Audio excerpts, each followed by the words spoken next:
Kalau gue ditanya, ada nggak sih satu hal gitu yang sebagai kunci dari hubungan yang langgeng, harmonis, bahagia, dan sehat gitu ya, secara mental maupun fisik, yaitu ada.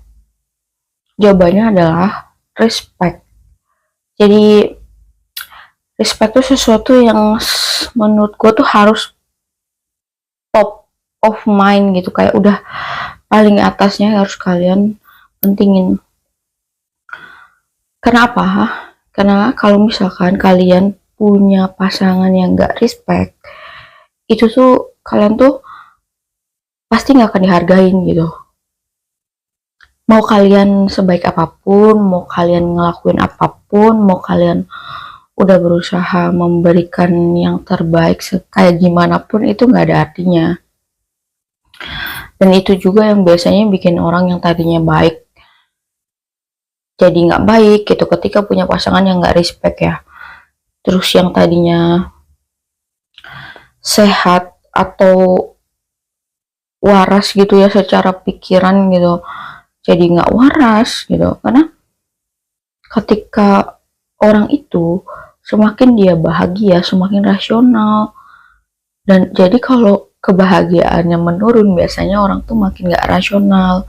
Contoh, orang-orang yang melakukan hal-hal kriminal itu karena kan mereka tuh nggak bahagia ya, alasan utamanya kalau kita mau tarik lagi gitu.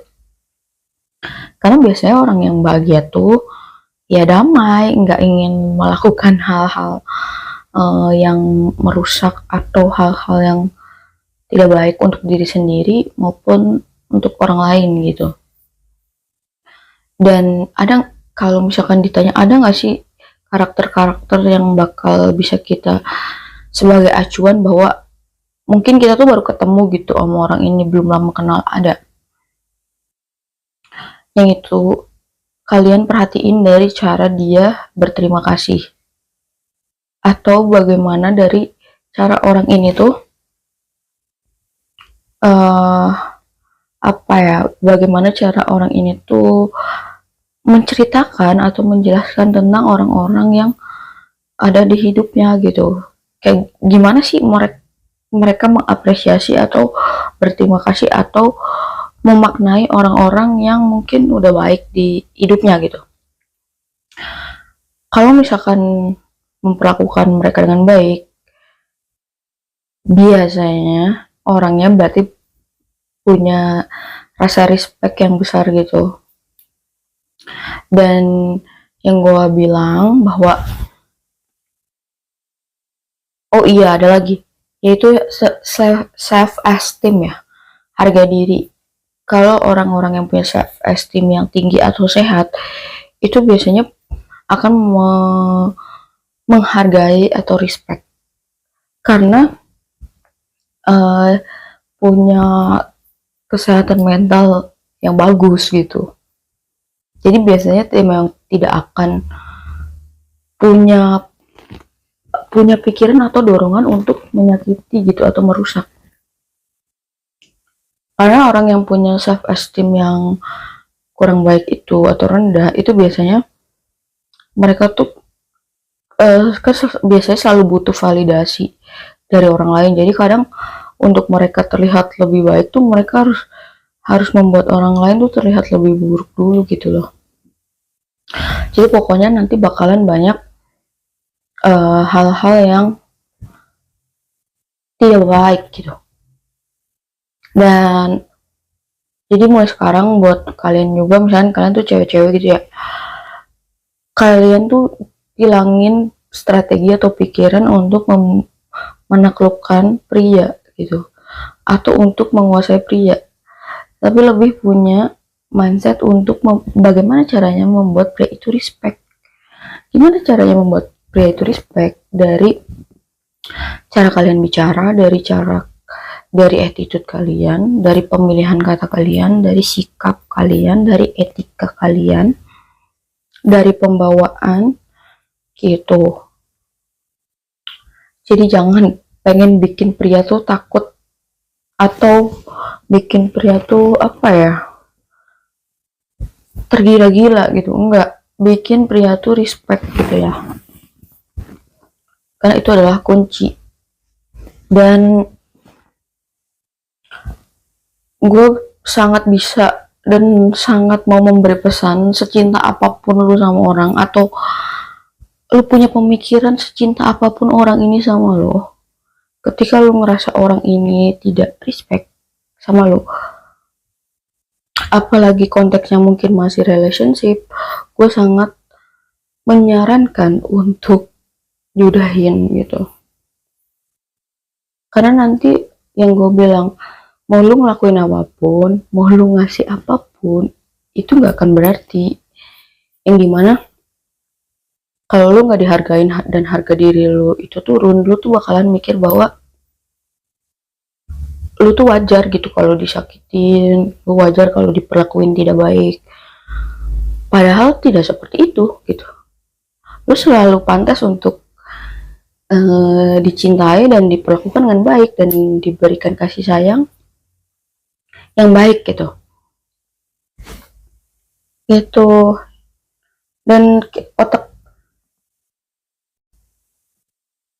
uniknya otak manusia tuh lebih takut atau lebih menghindari yang namanya sakit atau perasaan-perasaan yang gak enak, kayak sakit, kesepian gitu, patah hati, daripada berusaha berpikir ingin mendapatkan kebahagiaan gitu. Makanya banyak yang terjebak toxic relationship tuh karena otak kita tuh memang suka kayak gitu secara psikologis. Jadi daripada berpikir gue udahin aja supaya gue lebih bahagia, gue lebih sehat secara mental, supaya hidup gue lebih damai, tapi malah milih ya gue takutnya kalau gue putus tuh gue sakit hati, gue patah hati, gue menderita, gue kesepian.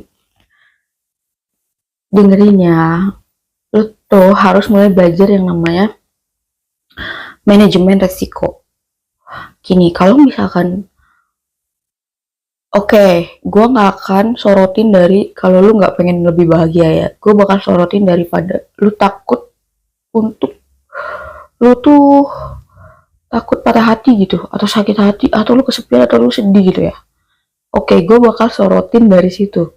Kalau memang lu takut patah hati atau lu takut menderita, lu harus punya manajemen resiko, di mana kalau lu udahin hubungan ini, mungkin lu bakal patah hati atau sakit hati, ini contoh ya, mungkin sebulan. Tapi kalau lu terus di hubungan ini, mungkin lu tuh bakal, apalagi kalau sampai married gitu ya, mungkin lu bakal seumur hidup menderitanya gitu. Jadi kalaupun lu takut untuk menderita, atau untuk patah hati, atau untuk perasaan yang gak enak, lu belajar manajemen resiko yang lebih luas dan lebih besar gitu. Jadi kalau lu membuat keputusan itu lebih clear gitu. Jadi lu jangan cuma mikir sehari 2 hari gitu, tapi pikir lebih jauh, bertahun-tahun. Kayak gitu. Dan dengan tahu bahwa otak kita tuh otak yang takut, jadi lebih menghindari perasaan negatif daripada pengen atau mengejar untuk lebih bahagia. Kita jadi paham ya kalau misalkan seharusnya tuh memang gue yang sehat tuh berpikir untuk lebih bahagia gitu, dan untuk lebih sehat secara mental dan pikiran gitu. Jangan selalu mengikuti mengikuti pikiran-pikiran, kalau di psikologis tuh namanya monkey mind gitu. Itu otak yang nggak mendalam kalau mikir. Jadi mikirnya tuh pikir-mikir yang cepet, walaupun belum tentu clear. Jadi kayak gitu. Ingat ya, jadi jangan lupa kita selalu memberikan respect ke pasangan, dan selalu juga kita pastikan bahwa kita mendapatkan respect dari pasangan gitu.